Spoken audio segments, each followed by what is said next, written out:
stupidity. Oh, how dare you! Hello everyone, I'm making this video to try and tell you whether or not Onslaught, which is the new expansion of Star Wars The Old Republic, is worth subscribing for. I will be talking primarily about the story side of things. There are some major changes in the gameplay systems as well, lots of new and randomized progression to hopefully make things a little more exciting, and if that's something you're interested in, there are other fine channels out there that may help you learn more.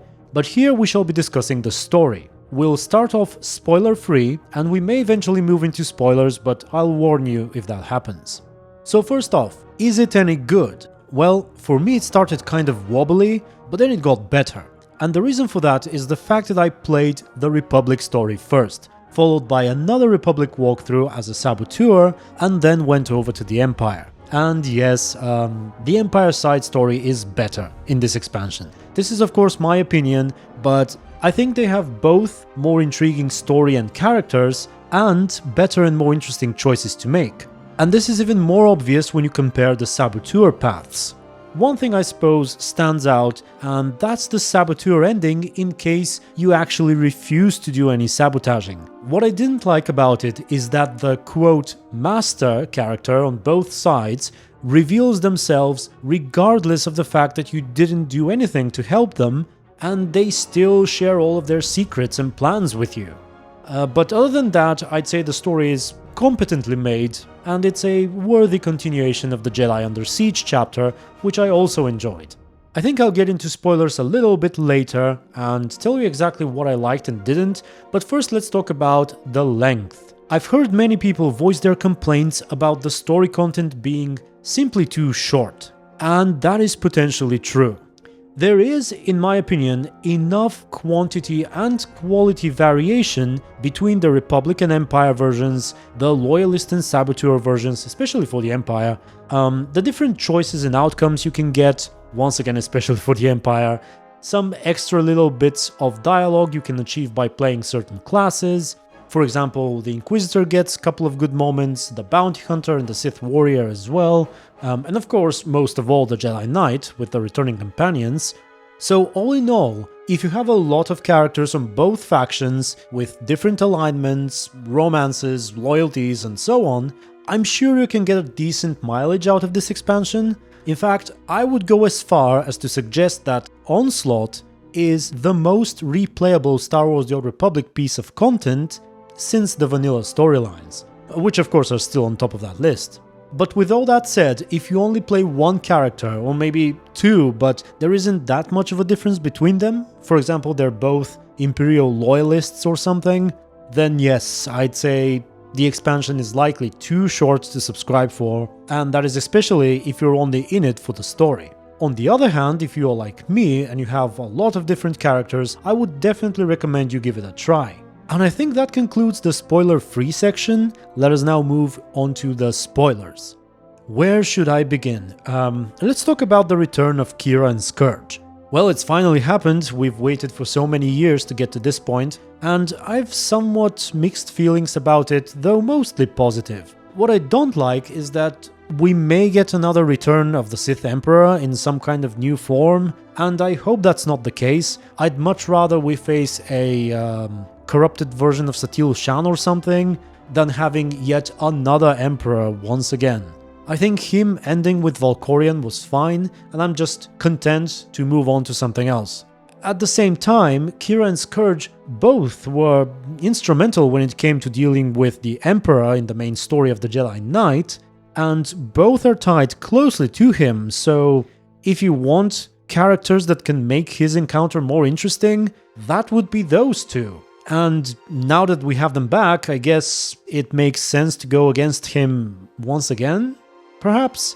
But I really have to see how they do it first before I get super excited about it. Another positive thing that we may get out of this is that Qi'ra Carson specifically, as a companion and even more so as a romance, is among the top favorites of all players. I'll admit she's my favorite companion for sure, not only because her top-notch voice acting and general character, but also because she was, from the beginning till the end, more or less involved in the main story of the Jedi Knight. And that is unlike, well, most companions really. Normally they only have a small involvement, they join you, and that's kind of it. But that wasn't the case for Kira. So I think we will appreciate if her involvement in the story does not end immediately after she rejoined now, and by the looks of it, she will remain relevant in the future. I was not a huge fan of the fact that Scourge was suddenly in love with me after realizing he's no longer immortal or something, but that's just the thing they're doing with all the returning companions now, so whatever. Now let's talk about why I liked the Empire story better than the Republic. First, and that's probably the smaller reason, is that I found the characters involved more interesting and fleshed out. The Republic of course had Tau and Arn, who aren't bad, but their story just wasn't as interesting as I hoped it would be. Especially after the choices we had in terms of how we handle Arn's encounter with the slavers. You know, I thought we might get an outcome where he falls to the dark side or something, or Tau makes a mistake that gets him killed and maybe blames it on us. I just got really excited about all the possibilities based on some of the choices we had, and the game just didn't deliver. I don't know, I'm actually worried I may have missed something, because it seems like nothing major happens regardless of how we handle the whole situation. You know, you can tell him that it's alright. Oop, as I hit my microphone. So you can tell him that it's alright, it's all gonna be fine, and contact her about the issue, then go to him and try to be reasonable and comforting, and then you can reassure her further and all that. Or you can immediately accuse him of overstepping, and then even encourage him about the killing of the slavers by killing one of them yourself, and then later accuse Tau of not being a good master and all that, and it simply makes no difference. Now, comparing this to the story on Mek-Sha for the Empire, first you have Darth Shar, who is amazing. She may be my favorite character introduced in this expansion. Great performance from the voice actress, nailing that old, sinister, calculating, manipulative, lecherous Sith lady. Oh, I love the way she said, "We'll see," when you tell her to stop flirting with you. I'm not your darling. Give it up. We'll see. Anyway, so here I had the opposite experience basically. I wasn't expecting any major outcomes based on my choices, but as some of you know, you can definitely get that, and it fits well with the way the story has been going. And it's not just Mek-Sha either, it's a similar thing on Onderon. I thought King Petrif, was that his name? Yeah, I think it was Petrif, and especially Darth Savik were far more enjoyable to deal with than Senator, what was her name, on the Republic side? Also, the choices in the end, kind of disappointing for the Republic once again, while on the Empire side you get quite the freedom to do pretty much whatever you want with the nobles, and especially if you're a saboteur, with Darth Savik as well. The Republic fleet escaped. Well, they have escaped for now. The Republic fleet escaped. This is only a set. The Republic And that ties in with what I mentioned before, that I like the sabotage on the Imperial side better than the Republic one. I also appreciated the fact that you can only kill your Sith ally, meaning Darth Savik on Onderon, if you're a saboteur, but on Mek-Sha you can do it regardless. It made sense on both planets, and I like the fact that it wasn't very, how shall I put it, cookie cutter. You know, it's not like, okay, you're a saboteur, so you can kill your ally.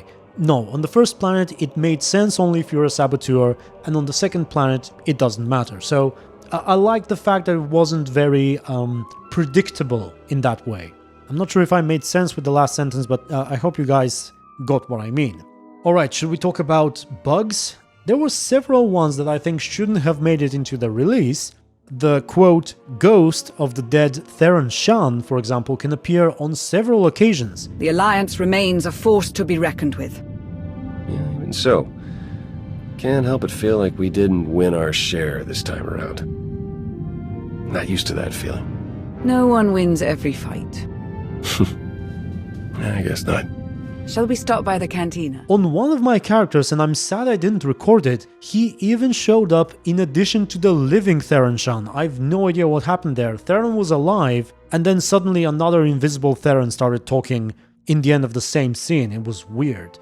Also, not quite as often, but the ghost of the dead, Darth Vauron, can talk during the Dark Council meeting. We've been watching in real time. Terribly entertaining. I will develop plans to extend our lines and claim the most valuable of these territories in a matter of weeks. A shame that Malgus couldn't enjoy the fruits of his efforts. His recovery will take some... On top of that, on one of my playthroughs, I think I recorded it, Darth Shar was actually sitting in his lap. That was crazy. But thankfully, so far, none of this is game-breaking, at least not in my playthroughs, and so I hope they fix it and handle it basically, because given how many characters, especially Imperials, can die in this expansion, I just hope their ghosts won't show up all over the place in the future chapters.